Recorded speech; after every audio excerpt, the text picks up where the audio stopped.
So what started your love for comic books? And well, let's go before that. What started your love for writing? Let's start there. I was always interested in telling stories. I know that, I think it was the second grade, they told us to draw a picture. So I drew a rock, and then I had a tentacle with an eye on it. And my teacher said, "What the heck is this?" I said, "Oh, this is a monster on a strange planet, and there's a monster behind the rock, and there's some spacemen going to come, and the monster's going to attack, and this and that." And the teacher told me to sit down. And then after that, whenever they had art, she would send me on errands because she didn't want me doing the strange thing. So I always kind of knew I was going to be a writer. Right. In terms of comics, I fell in love with comic strips. And I used to cut them out of the newspapers. Hopefully after my father had read the newspaper. Every once in a while, I was a little too anxious. My father was not pleased.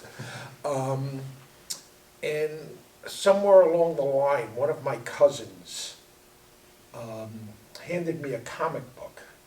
It featured this character, I don't know if you heard of him, called the Batman.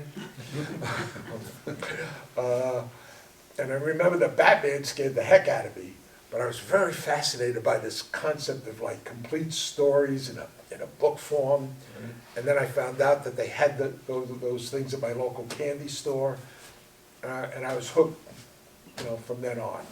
That's great. Around the time I started growing out of comics, on a cold winter's day, I showed up at the store, and they had these two comic books, Fantastic Four number 3 and 4. And I picked them up, and I read those, and they were,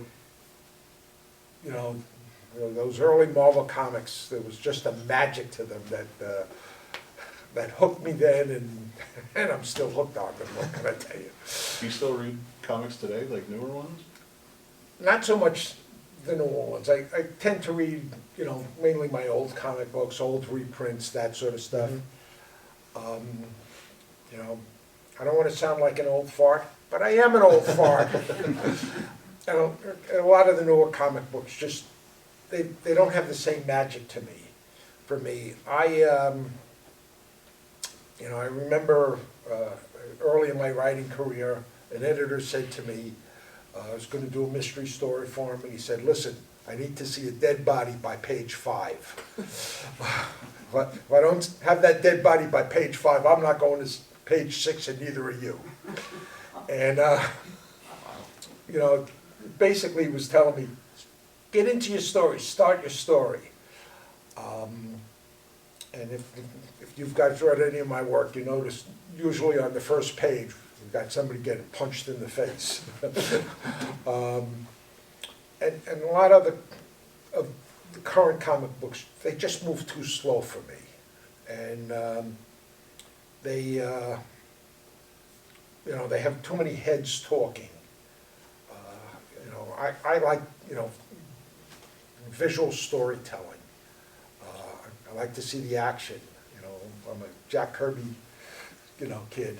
And I find, I think a lot of the comic books today are more like radio scripts than comic books. Right. They're carried strictly on the dialogue, and the visuals don't mean much. Right. And I think, hey, if you want to write for radio dramas, write radio dramas. You want to do comic books, visual action, come on. Exactly. Old fart. So you started at Archie Comics. I started at Archie Comics. And you developed the Archie Comic Digest series, which is still going today. They've recently made an announcement they're going to stop their digest. Really? Archie's stopping their digests. Wow. Marvel's stopping their Masterworks. So my two big achievements are getting erased. It's all over. I'm done. It's still a very big achievement to have it go that long. I mean, The Masterworks, I was hoping to get two years out of, so it lasted a lot longer than I thought it would. did you fit in well in Archie with your writing style and everything? Did you get the storytelling aspect that you wanted to? Yeah, yeah. I mean, I was very lucky. Archie, when I first got involved in the comic book industry, my dream was to do a daily comic strip. Okay. And Archie was the perfect place. And I got to, learn how to control the medium. Not that I even control it today, but I learned how to start to play within the medium. And also, at one point, I was actually writing the Archie Daily strip, the daily and Sunday strip. That's very cool. So, I got to do that, and then found out that, comic books were much more fun than writing a daily and Sunday comic strip. So the early 80s, you worked closely with Hasbro and G.I. Joe. Yeah. Talk a little bit about that, if you could, on how that all came about in writing. Well, Hasbro decided to relaunch the G.I. Joe action figure.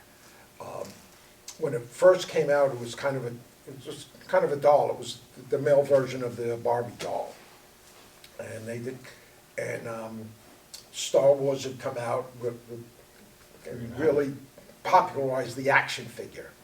So they decided to bring G.I. Joe back as an action figure. And I remember a bunch of us, Nell Yomtov, Jim Shooter, Larry Hama, Archie Goodwin, the licensing guy, and our publisher, Mike Hobson. We went up to Hasbro and they said to us, yeah, we want to do G.I. Joe as an action figure, and G.I. Joe, he's a sniper, and G.I. Joe, he's a frogman, G.I. Joe's this and that.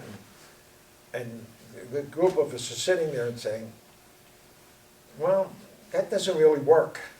It certainly doesn't work as a comic book. Why don't we make them all separate figures? And they said, okay, but who's Joe? I said, we'll call the team G.I. Joe. They kept saying, but who's Joe? I said, we're going to write this out for you and present it to you.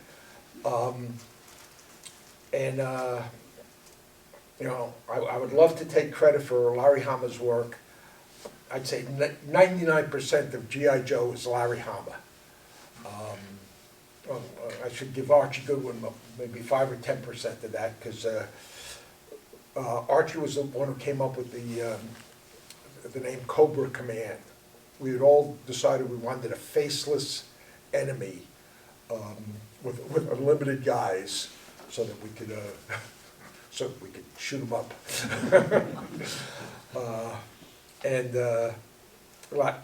Archie came up with the name Cobra Command, but all those little cards that appeared with the toys. On the back of it. Larry Hama wrote all of that stuff. Larry Hama is one of the great unsung talents of the industry. He's still writing G.I. Joe. If any of you guys are still reading G.I. Joe, still Larry Hama's been doing it now. Wow. How many years? It's like 60 years he's been writing that comic book. So That's amazing. Probably the longest run in history, in the comic book history. So you had your hand in another part of most of our childhoods, that was Transformers.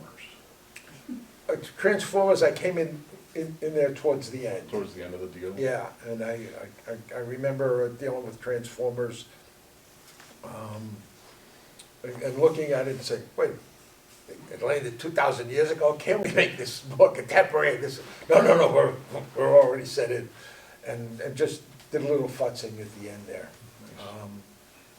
Although my wife was involved in the Transformers movie.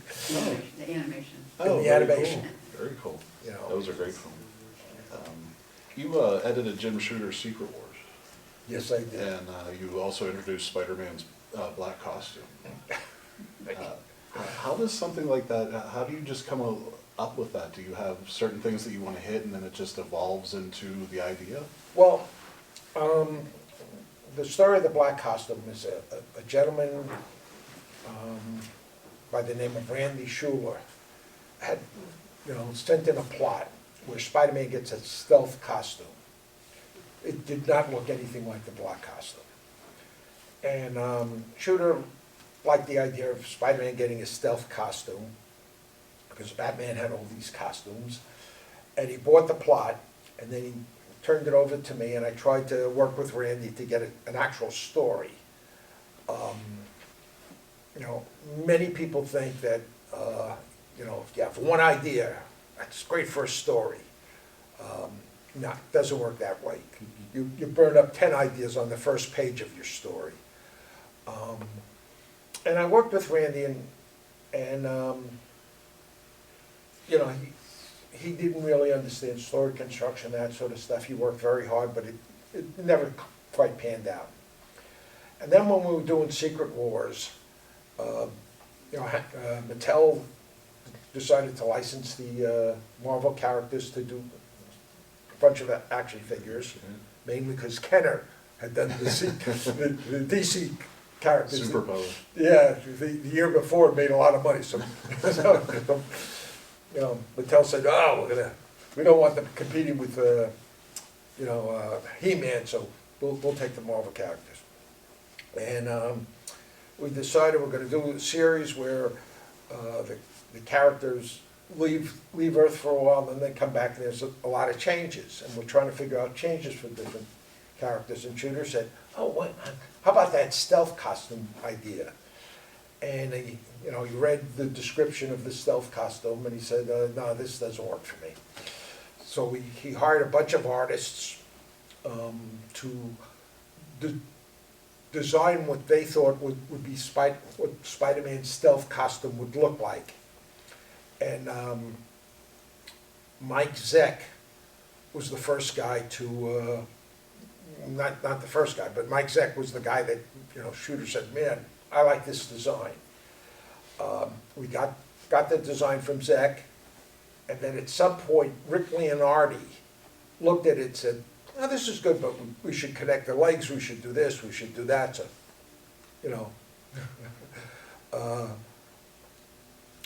Rick futzed with it, is what we like to say. And then Ron Frenz was the first guy to draw it in a comic book. So. A local? What? A local? Ron Frenz is a local, he lives in Pittsburgh. Oh, okay. So. Very cool. And and Ron Frenz, when he first got the design, said, oh, is this a new villain? I said, no, we're changing Spider-Man's costume. And Ron goes, I've waited all my life to draw Spider-Man, I'm not going to get to draw the webs. So during your time as editor-in-chief of Marvel, what are your job duties as editor-in-chief? To put out fires and to start new ones. I envision my job as editor-in-chief to just edit the editors and to figure out what we're doing 6 months from now, a year from now.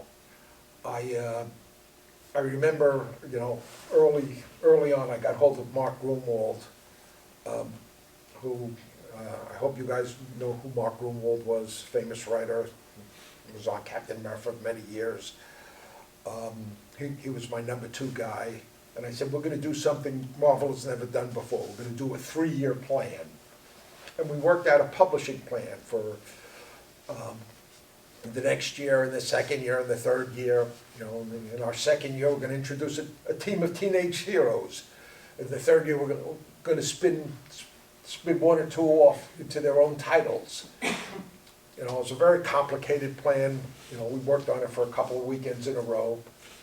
And I remember when I turned it into the publisher, and the president of the company looked at it and goes, wow, this is very ambitious. Do you think it's going to work? And I said, I have no idea.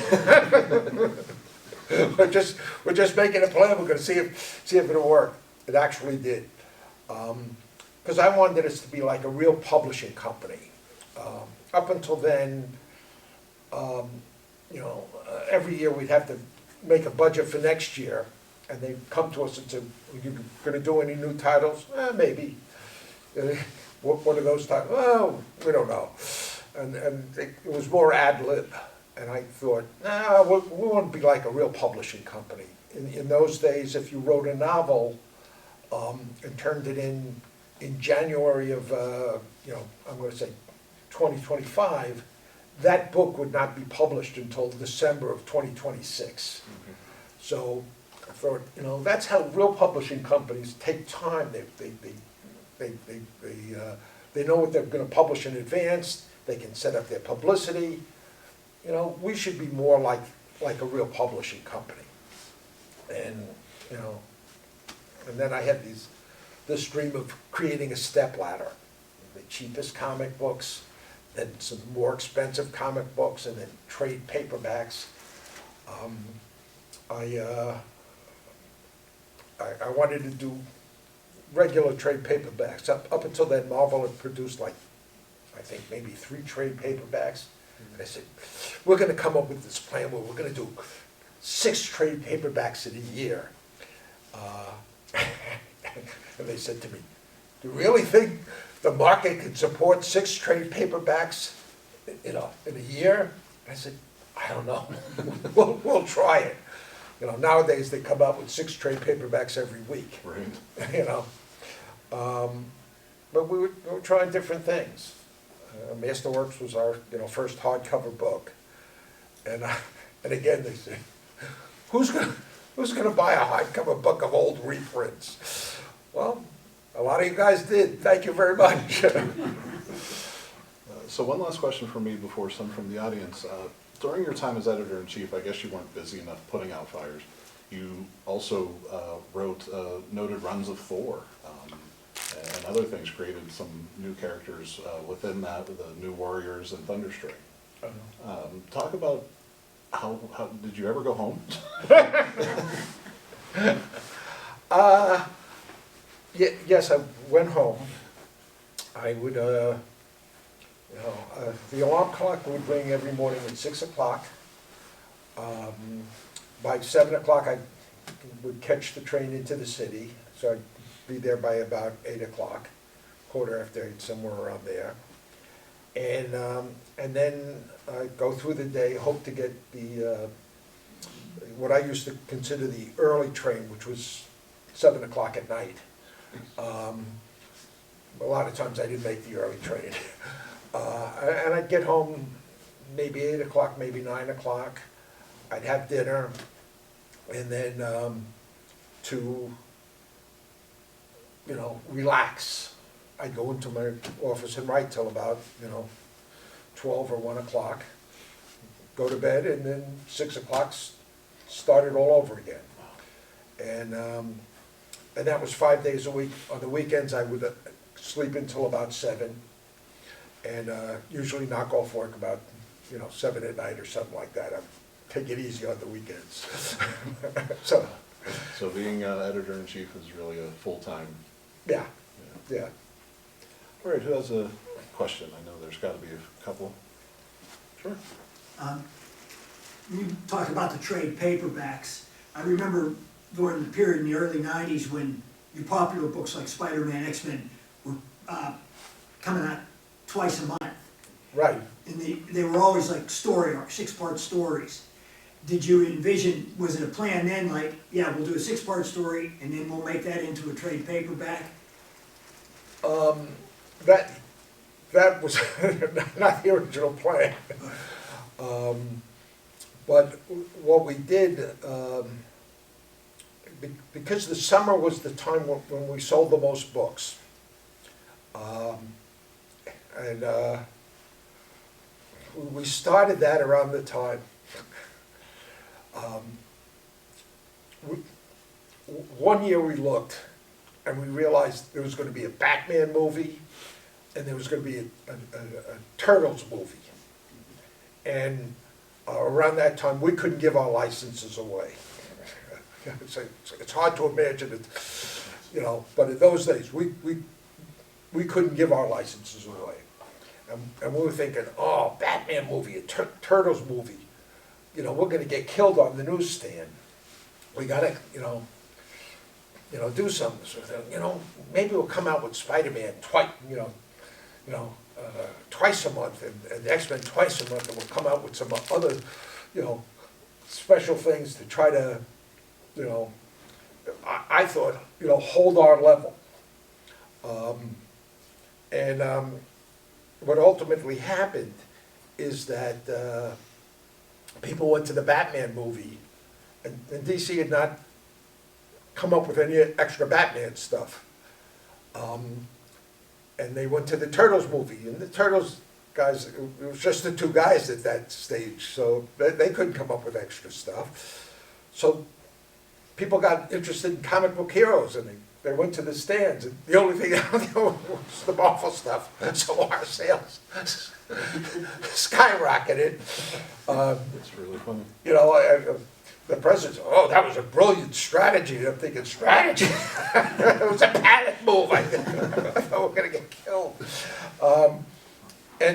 The sales on the Spider-Man and X-Men were the ones that were twice a month.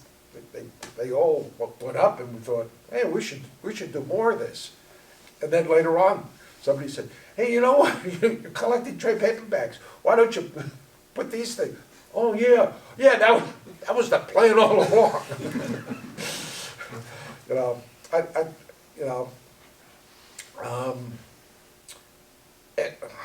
A lot of times the independent people and other publishers would say, oh, Marvel has these master plans and they're trying to put us out of business, trying to put the other guy out of business. And I used to, crack up and say, we're lucky if we can organize a lunch with 4 people. Anybody else have a question? Right back here first. I can go first. Okay, go ahead. So when you're writing or editing other writers in the comic book medium, how do you know pacing balance, so to speak? As in, when you're writing, each page of the 25 pages, how do you know, oh, these 3 pages are kind of slow, I need to speed it up a bit here, or no, there's too much here, I need to slow it down? Like, how do you know that? Yeah, that comes, with practice.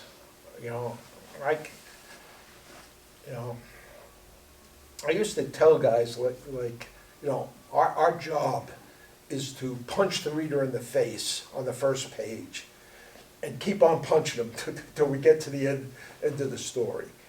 And he used to say that, every page should end on a mini cliffhanger so that they keep on turning the pages. The more you play with the medium, the more you both learn how to play better with the medium, and you also learn how much you don't know about the medium. I've been doing this for 50 some odd years, and I think, give me 2 or 3 more years and I might actually get good at this. Because there's always something new to learn. I was lucky because even though I was an editor and became editor-in-chief, I always considered myself a freelancer masquerading as a staff person, because my goal was always to go back to full-time writing. And working with other writers was always a lot of fun, especially if their styles was very different from mine. How many of you guys have heard of Mark DeMatteis? I loved working with Mark DeMatteis because we write on 2 different universes. He's very poetic, very philosophical, and I like to just blow things up. All right, back there. This might be kind of like a technical question, because you've been a writer and you've been an editor both.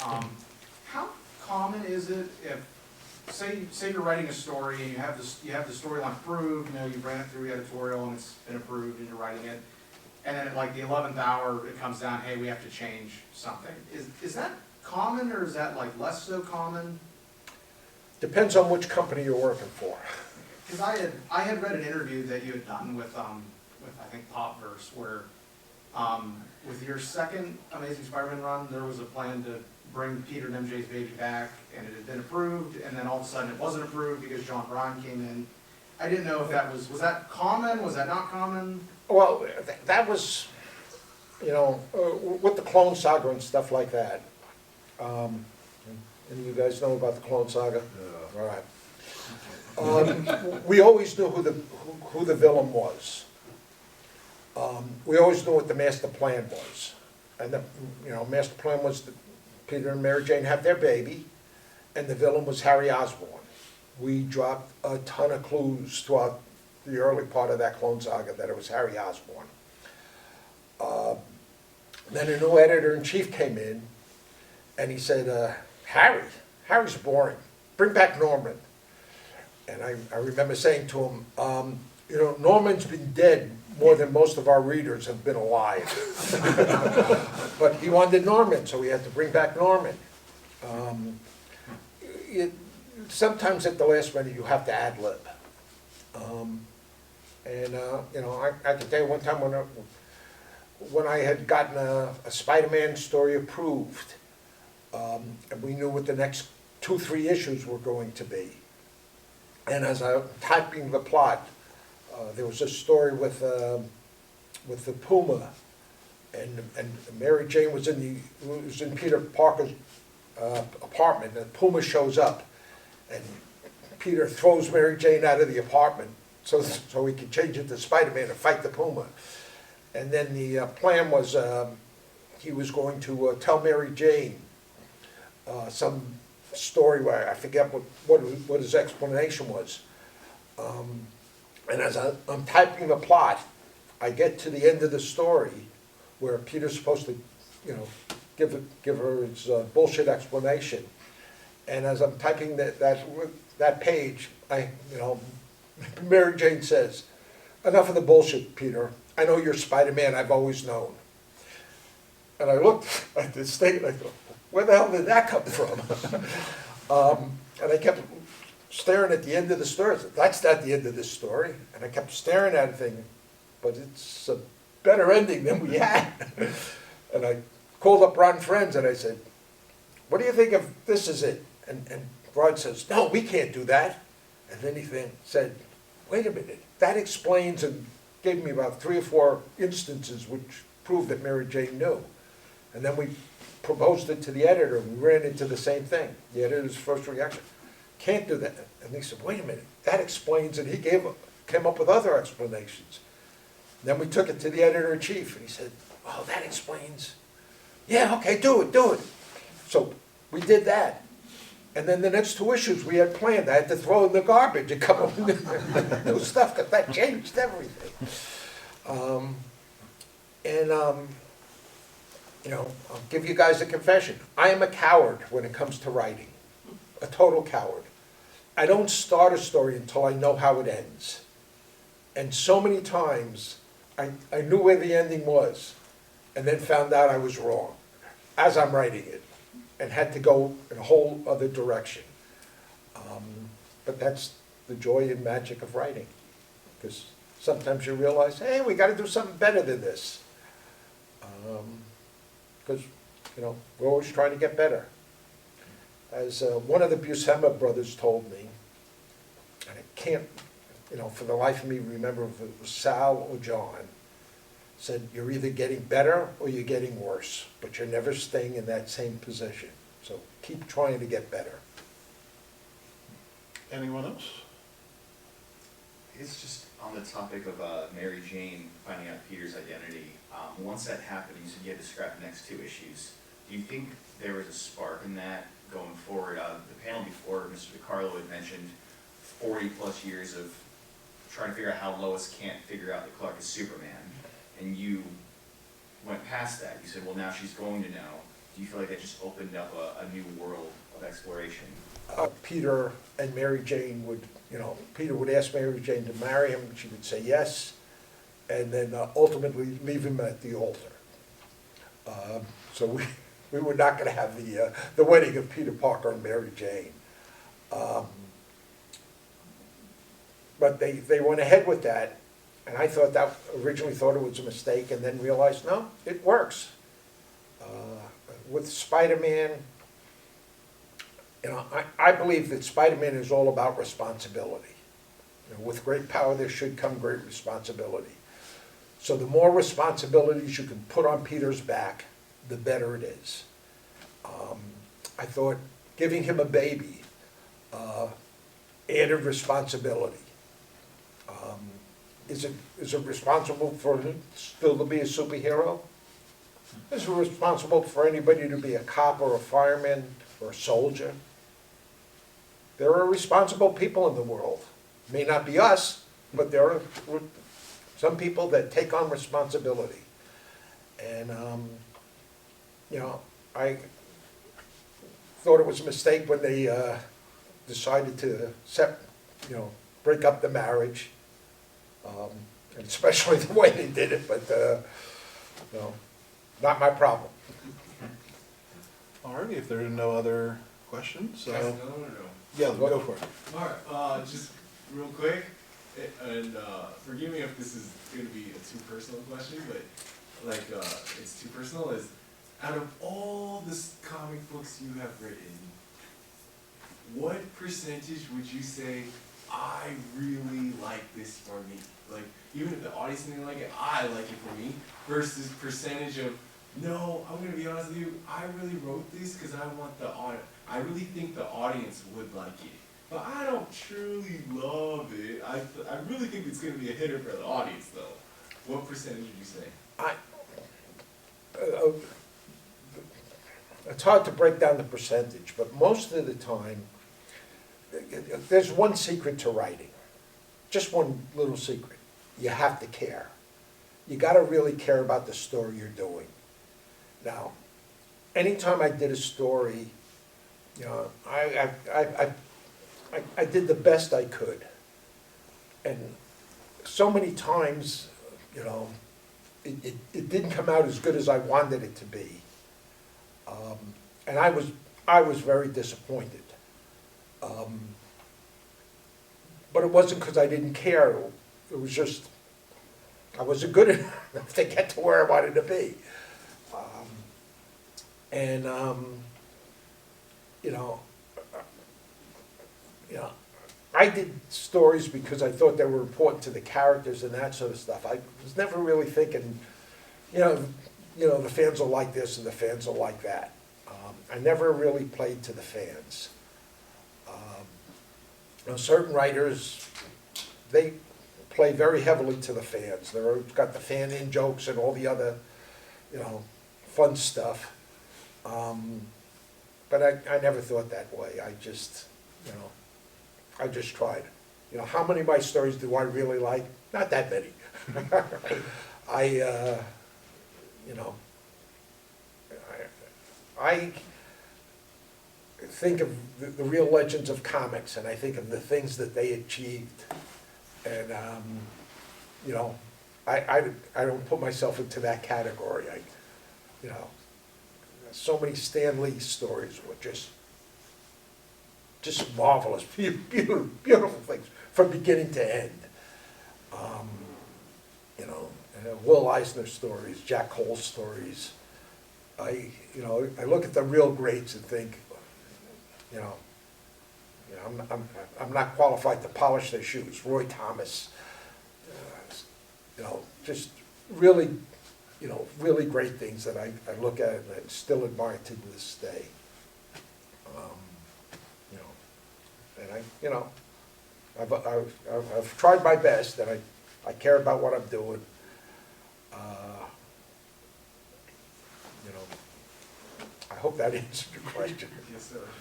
Well, from the fans here and from myself, thank you for all those long hours for our entertainment and some of the great characters and books that you brought us. We really do appreciate it. You know, thank you. Thanks for being there, guys. Put your hands together. You know.